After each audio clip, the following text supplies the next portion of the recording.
ringtone, ringtone terus kan, nggak nyambung, ringtone lagi.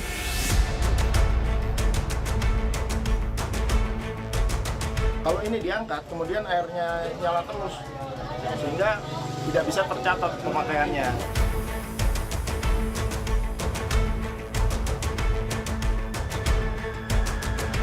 Saya bilang sama tim, kita Sleeping Beauty.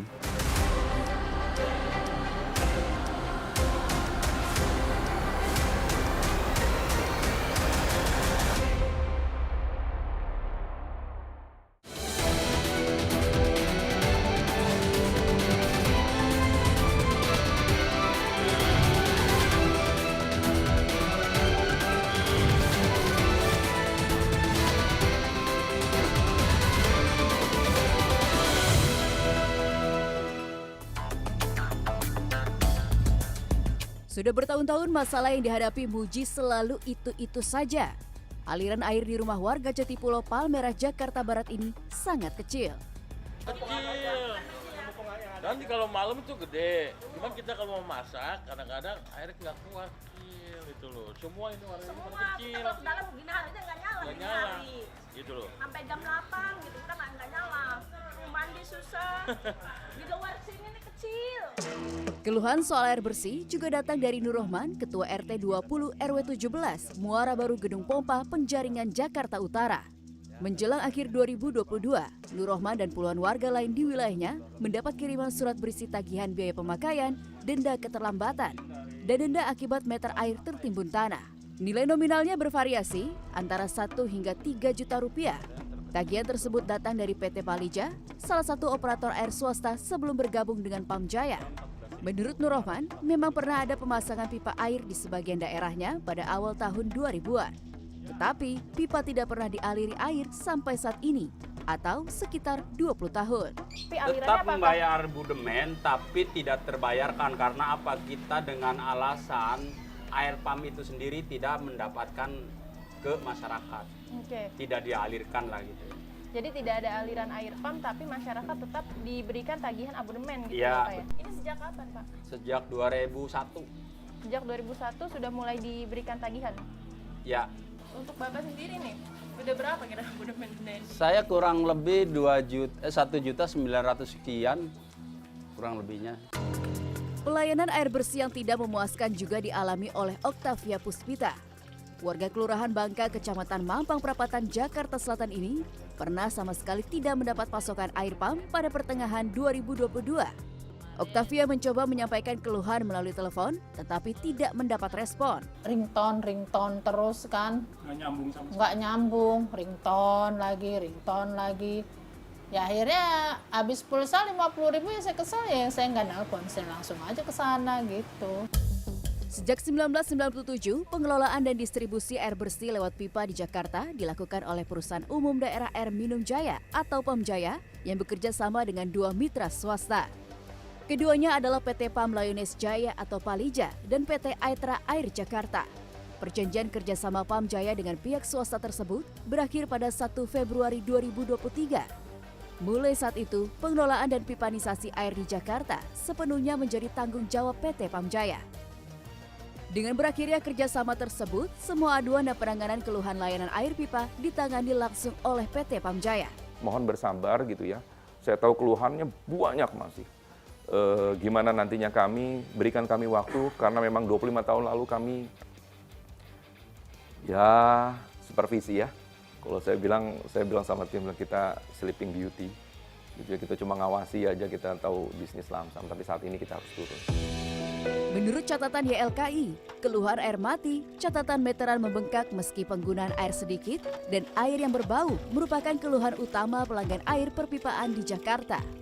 YLKI menilai perlu ada badan khusus untuk mengawasi kinerja dan pelayanan operator air di Jakarta. Entah badan pengawas atau bagaimanapun, yang penting ada tim independen. Dalam hal ini antara konsumen dan pelaku usaha kan sebagai antara bisnis to bisnis kan.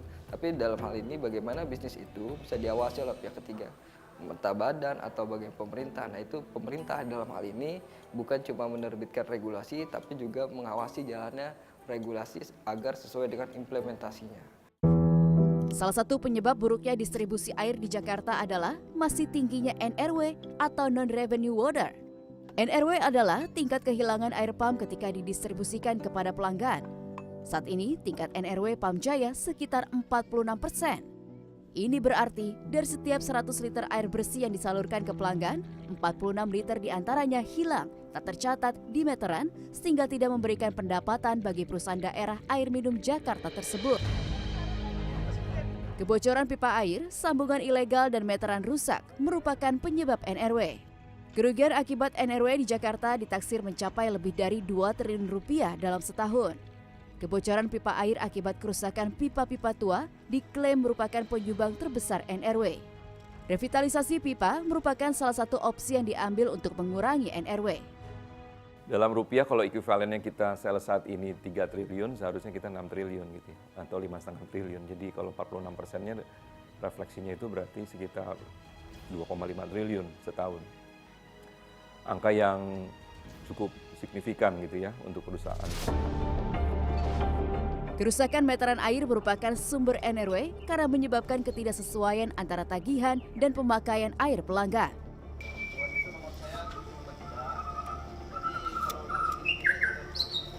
Nah, salah satunya adalah meter ini. Jadi meter ini selalu dilakukan estimasi. Jadi pemakaiannya selalu 000 gitu. Padahal sebenarnya ada pemakaian. Ketika diinvestigasi, dibongkar oleh tim otopsi, maka ditemukan meter tidak normal. Artinya meter ini rusak. Gigi di dalamnya itu rusak ya. Jadi akhirnya meternya itu tidak bergerak. Stand meternya itu tidak bergerak. Itu. Dan hasil otopsinya memang meter itu rusak secara alami. Jadi dari baling-baling, kemudian mangkoknya itu tidak ada indikasi dirusak gitu ya. Ada juga pelanggan yang nakal memodifikasi meteran dan pipa air agar tagihan mereka lebih kecil dari pemakaian. Covernya rusak sehingga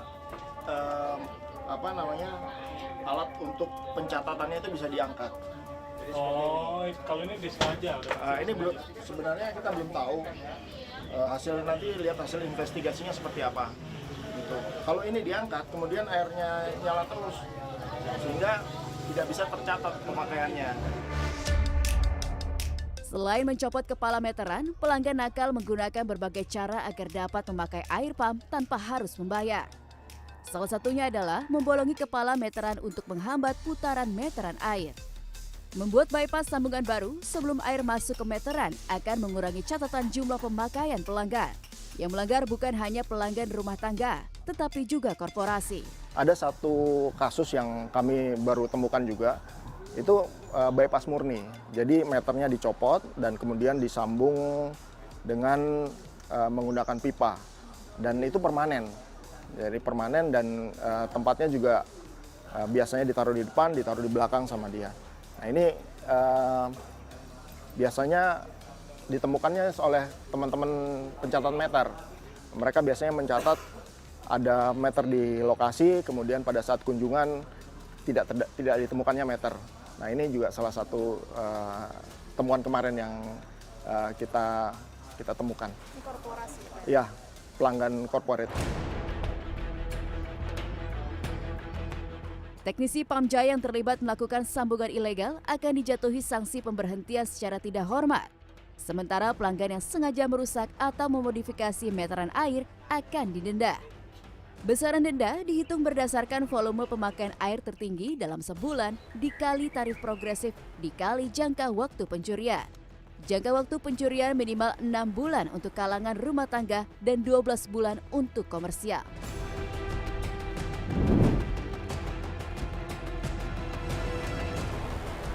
Kita tidak tahu bahwa air yang di luar itu asalnya dari mana. Itu yang membuat air itu bau ke konsumen.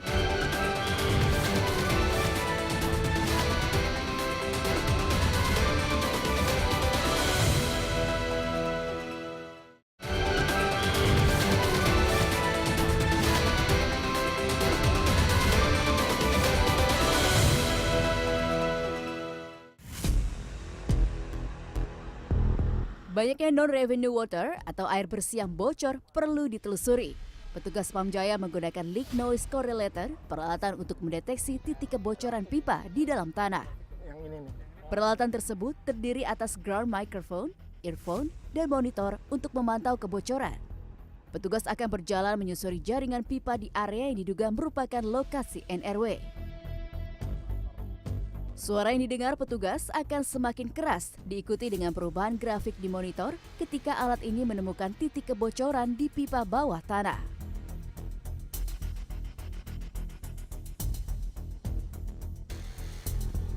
Melalui alat deteksi ini bisa terdengar bahwa jika ada kebocoran ya Pak, ya bunyinya seperti air mengalir yang agak seperti deras gitu, seperti menyemburkan air.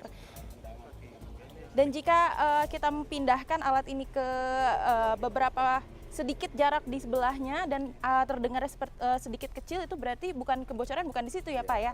Jadi yang terdengarnya besar, suara airnya itu berarti noise-nya itu terjadi kebocoran pipa di dalamnya. Titik kebocoran yang telah terdeteksi selanjutnya ditandai dan selanjutnya akan dilakukan perbaikan. Panjang jaringan pipa air minum, primer, sekunder, maupun tersier untuk pelanggan di DKI Jakarta mencapai lebih dari 12.000 km. Hampir seluruh pipa tersebut dipendam di tanah dengan kedalaman rata-rata lebih dari 1 meter. 70% pipa yang ditanam berusia di atas 20 tahun. Sebagian di antaranya menggunakan bahan galvanis yang rawan karat dan kebocoran sehingga menjadi sumber NRW. Petugas dapat mengakses data yang dikirim instrumen DMA secara online melalui ponsel. Setelah area NRW diketahui, maka langkah selanjutnya adalah melakukan deteksi titik kebocoran di wilayah tersebut. Setelah mempelajari peta jaringan, petugas menggunakan peralatan leak noise correlator. Selain dideteksi dengan peralatan, laporan kebocoran juga diperoleh dari pelanggan atau warga. Penggalian harus dilakukan untuk memperbaiki kebocoran. Salah satu kendala dalam proses penggalian adalah keberadaan jaringan utilitas lain di bawah tanah, mulai dari kabel serat optik, kabel listrik, hingga jaringan pipa gas. Kebocoran pipa air juga dapat menyebabkan air yang dialirkan ke rumah pelanggan menjadi berbau akibat masuknya air dari sumber lain ke jaringan pipa PAM. Kondisi ini terutama terjadi di daerah pinggiran Jakarta yang jauh dari pipa primer sehingga tekanan air yang melewati pipa pelanggan kecil. Biasanya adanya kebocoran-kebocoran di pipa sehingga air yang di luar pipa itu masuk ke dalam pada saat tekanan kecil. Kemudian pada saat dia ada tekanan atau malam hari tidak dipergunakan sehingga air itu penuh di dalam pipa, air yang dari luar masuk ke dalam pipa itu terbawa. Nah itulah yang menyebabkan air bau. Kita tidak tahu bahwa air yang di luar itu asalnya dari mana, bisa dari selokan, bisa dari genangan-genangan hujan dan lain sebagainya.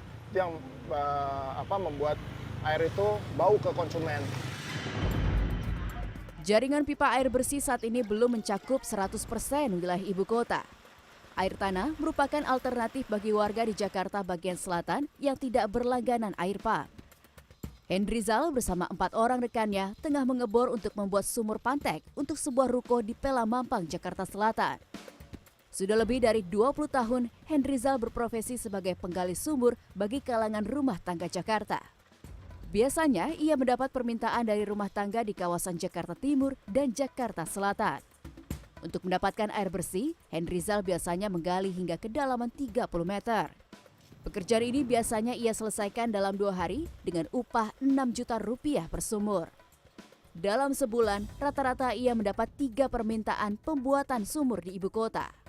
Terutama susahnya tuh kalau lagi gimana? Lagi ada penemu batu tuh, gitu. Air hilang, gitu, sulitnya. Gitu. Kalau kayak gitu gimana Pak? Ya harus kita sabar doang sih pekerjaannya. Nanti juga nutup sendiri dia. Gitu. Tapi pasti nemu air Pak? Atau? Pasti. Air mah udah ada, cuma gitu. Di sini mah ada, biar di jalan tengah jalan juga ada, gitu. Nggak mungkin nggak ada. Biaya yang harus dikeluarkan warga untuk menggali sumur di Jakarta jauh lebih besar daripada memasang sambungan baru PAM. Untuk kategori rumah tangga sederhana dan menengah, golongan 3A dan 3B di Jakarta, dengan diameter pipa setengah inci, biaya sambungan yang dikenakan sebesar 1,4 juta rupiah.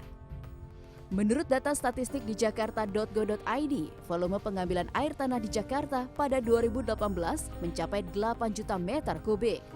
Separuh diantaranya dilakukan di Jakarta Selatan. Eksploitasi air tanah dari sumur dalam yang berlebihan dapat mengakibatkan dampak penurunan muka tanah di Jakarta. Berdasarkan data sumur pantau Balai Konservasi Air Tanah Kementerian Energi dan Sumber Daya Mineral, sejak 1990 hingga sekarang, wilayah di daerah Ancol, Jakarta Utara mengalami penurunan muka tanah hingga 45 cm. Jadi pipa ini dulunya adalah di sini.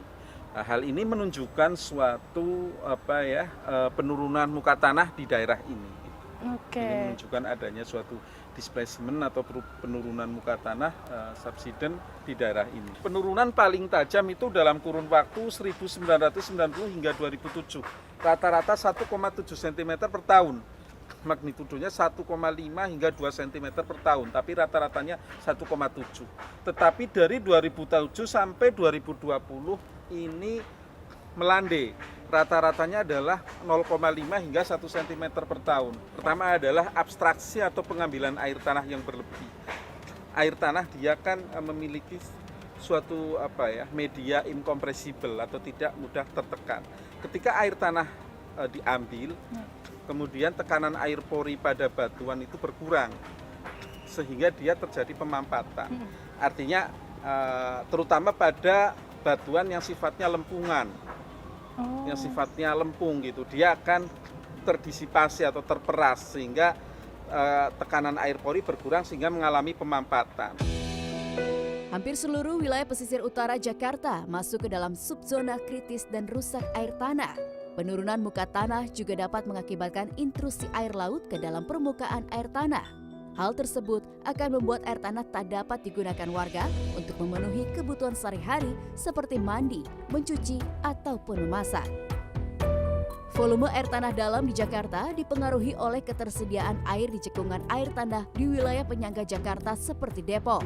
Konservasi lahan di daerah penyangga mempengaruhi volume air tanah yang masuk ke Jakarta.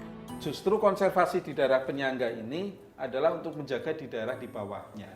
Caranya dengan gimana? Ya karena kan ini kalau ini diambil alih fungsi lahan, kemudian pengambilan tidak terganti, otomatis kan air yang mengalir ke sini kan dia akan berkurang gitu secara kuantitas. Salah satu cara untuk mengurangi penggunaan air tanah di metropolitan Jakarta adalah perluasan jaringan pipa air pump dengan prioritas di wilayah utara Jakarta. Harus diutamakan ada dua. Satu, masyarakat menengah ke bawah, terutama di wilayah bagian utara. Kedua, yaitu industri. Ya. Karena penggunaan air pompa tanah ini paling banyak justru dilakukan oleh industri. Nah, kalau pasokan untuk industri itu bisa dipenuhi dengan cepat, maka untuk perkantoran, kemudian pusat perbelanjaan sampai tingkat rumah tangga menjadi lebih mudah. Jaringan pipa air bersih ditargetkan Pamjaya terrealisasi pada 2030.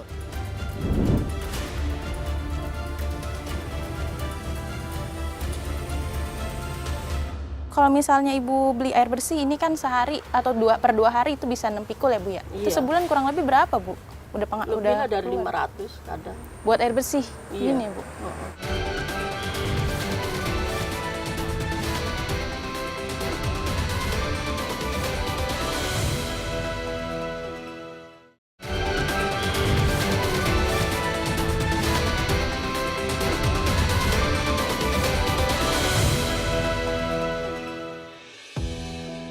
Hari menjelang siang, Rahi bergegas mendorong gerobak berisi jerigen air ke pangkalan air di dekat tempat tinggalnya di kawasan Muara Baru Penjaringan, Jakarta Utara. Ia membayar Rp10.000 untuk 14 jerigen penuh yang masing-masing berisi sekitar 20 liter air bersih. Air tersebut lalu ia jual ke para pelanggan di sekitar tempat tinggalnya dengan harga Rp5.000 per pikul yang terdiri dari 2 jerigen air. Salah seorang pelanggannya adalah Saripah. Rata-rata 2 hari sekali, ia membeli 6 pikul atau 12 jerigen air untuk kebutuhan mandi maupun cuci bagi dia dan seorang anaknya. Misalnya nih Bu, kalau misalnya Ibu beli air bersih ini kan sehari atau per 2 hari itu bisa 6 pikul ya Bu ya? Iya. Itu sebulan kurang lebih berapa Bu? Lebih lah dari 500 kadang. Buat air bersih? Iya. Ini, Bu. Terus kalau minum atau bagaimana Bu, air masih Air pakai galon. masak juga? Oh, air galon. Masak buat nasi air galon. Tak hanya Saripa, saat ini hampir 800 keluarga yang tinggal di Muara Baru Gedung Pompa RT 20 RW 17, Kelurahan Penjaringan, Jakarta Utara, memanfaatkan air pikulan untuk mencukupi kebutuhan air bersih. Aliran air dari pipa Pamjaya tidak ada, sedangkan air sumur pun payah. Sebagian besar warga di wilayah di Jakarta Utara tidak dapat menggunakan air tanah karena intrusi air laut. Air pump tentu jauh lebih murah daripada air pikulan. Sebagai perbandingan, tarif air progresif Pamjaya bagi keluarga sederhana untuk pemakaian di atas 20 meter kubik sebesar Rp5.500 per meter kubik atau Rp5,5 per liter. Sedangkan harga air pikulan untuk 40 liter adalah Rp5.000 setara dengan Rp125 per liter atau lebih dari 20 kali lipat tarif air pump. Ketiadaan akses air bersih di permukiman juga bisa timbul karena hal lain. Saat ini, sekitar 80% sumber air baku bagi Provinsi DKI Jakarta dipasok dari Waduk Jatiluhur, Purwakarta, Jawa Barat. Air baku dari bendungan yang mulai dibangun pada 1957 tersebut dialirkan ke ibu kota melalui saluran terbuka Kanal Tarum Barat atau Kalimalang. Air tersebut selanjutnya diolah di instalasi-instalasi pengolahan air atau IPA di Jakarta. Selain menggunakan air dari Waduk Jatiluhur, PT Pamjaya juga memanfaatkan sumber air baku yang berada di wilayah Jakarta untuk memenuhi kebutuhan air bagi warga ibu kota. Selain Waduk Jatiluhur yang menjadi sumber air utama di Jakarta, terdapat juga sumber-sumber air lainnya, salah satunya itu Kali Mukerfat. Kali Mukerfat dibangun pada periode 1700-an oleh VOC untuk mengalirkan air dari Sungai Cisadane ke kanal-kanal Batavia lainnya untuk memberikan suplai air dan juga mengendalikan banjir. Kondisi Kali Mukerfat kini terlihat kotor dan menjadi tempat pembuangan limbah pabrik maupun limbah rumah tangga. Namun meskipun begitu, tahukah Anda bahwa Kali Mukerfat ini merupakan sumber air baku bagi Pamjaya? Instalasi pengolahan air Mukerfat berada di wilayah Cengkareng, Jakarta Barat dan mulai beroperasi pada 2021 dengan mengambil air baku dari Kali Mukerfat. Air Kali Mukerfat berwarna hitam akibat bercampur dengan limbah dan sampah rumah tangga dan industri. Untuk menjadi air minum baku, sebelum mengalir ke saluran masuk, air dari Mukerfat disaring dari sampah padat, lalu dipompa ke instalasi pengolahan yang berjarak sekitar 1 km dari kanal yang dibangun di era Hindia Belanda tersebut. Air dari Kali Mukerfat tersebut kemudian masuk ke waduk buatan yang berada di lingkungan instalasi pengolahan air untuk proses pengendapan lumpur. Tak hanya air Kali Mukerfat, waduk tersebut juga mendapat tambahan air baku dari hujan yang turun. Air baku lalu dipompa masuk ke instalasi pengolahan air. Proses pertama yang dilakukan adalah MBBR atau Moving Back Biofilm Reactor. Ini jadi kita di proses pertama ini itu fungsinya untuk menurunkan kadar-kadar zat organik, kemudian amonia, BOD dan COD. Oke. Itu untuk salah satunya memisahkan air dari busa-busa limbah pabrik seperti ini ya? Iya, sama. Nah, ini yang kelihatan busa-busa ini itu menandakan di air baku yang tadi dari depan dipompakan itu banyak mengandung limbah rumah tangga, salah satunya deterjen. Jadi saat masuk ke kita di proses MBBR, ini deterjennya kelihatan langsung di atas. Setelah melewati pengolahan di kolam MBBR, air baku akan melewati proses koagulasi, yaitu pencampuran koagulan atau zat penggumpal dengan air baku untuk menggumpalkan zat padat berukuran kecil yang disertai pengadukan cepat. Selanjutnya dilakukan pengadukan lambat pada proses flokulasi yang bertujuan untuk membentuk flok atau gumpalan zat padat yang berukuran besar. Tujuannya agar ukuran flok semakin besar dan mudah dipisahkan dari air baku. Setelah flokulasi, air dialirkan menuju kolam pengendapan. Di sini, gumpalan zat padat ditampung di bak penampung lumpur dan air akan dialirkan menuju proses penyaringan atau filtrasi. Kita punya bak ultrafiltrasi di bak ultrafiltrasi. Kemudian untuk ke proses selanjutnya ke proses reverse osmosis. Dari bak penampung hasil dari proses ultrafiltrasi tadi dipompa menggunakan pompa bertekanan tinggi. Kurang lebih 10 sampai 12 bar itu dipompakan masuk ke proses reverse osmosis. Nah, fungsi utama dari membran reverse osmosis ini adalah untuk menurunkan kadar TDS atau total dissolved solid dalam air. Ini karena tadi ya air baku kita itu sudah termasuk air payau. Jadi satu-satunya teknologi yang dapat mengubah air payau jadi air minum itu menggunakan teknologi reverse osmosis ini. Setelah melalui 6 tahap pengolahan, air baku dari kali Mukkervaart yang keruh dan hitam serta berbau berubah menjadi air yang jernih. Air ini yang tadi diambil dari proses di kali Mukkervaart melalui 6 proses, betul ya Mas? Iya. Dan proses terakhir yaitu reverse osmosis, dan yang saat ini sudah ada di gelas, sudah aman untuk diminum. Lalu saya boleh coba ya Mas ya? Boleh, silahkan. Saya akan coba. Saya juga akan minum coba. air yang sudah diproses dari air kali tadi. Ya.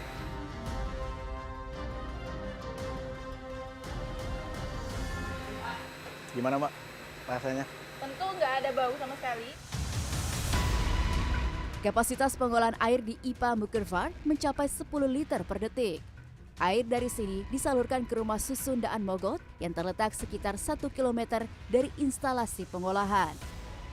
Menurut data jakarta.bps.go.id pada 2021 terdapat sekitar 2,7 juta rumah tangga di ibu kota. Sedangkan rumah tangga yang berlangganan PAM hampir 800.000 rumah tangga. Ini juga bagian dari action plan yang juga sudah kami siapkan gitu ya. Kita juga kemarin baru signing project dengan pola KPBU gitu ya, yang dikerjasamakan antara PUPR, pemerintah DKI Jakarta dan swasta gitu ya. Tetapi peran sertanya sudah tidak sama seperti 25 tahun lalu. Jadi sistem pengelolaannya semua dikendalikan oleh Pamjaya, dibantu ada di hulunya itu PUPR, di tengahnya ada investor yang ingin kemudian melakukan kerjasama dengan kita dengan berinvestasi sebesar 23,8 triliun itu, dan itulah nantinya pipa-pipa baru yang kemudian akan tersambung ke setiap rumah menjadi cakupannya 100%. Secara keseluruhan, sampai awal 2023, kapasitas produksi air Pamjaya di semua instalasi pengolahan air di Jakarta mencapai 20.000 liter per detik. Air tersebut didistribusikan ke lebih dari 910.000 pelanggan di ibu kota.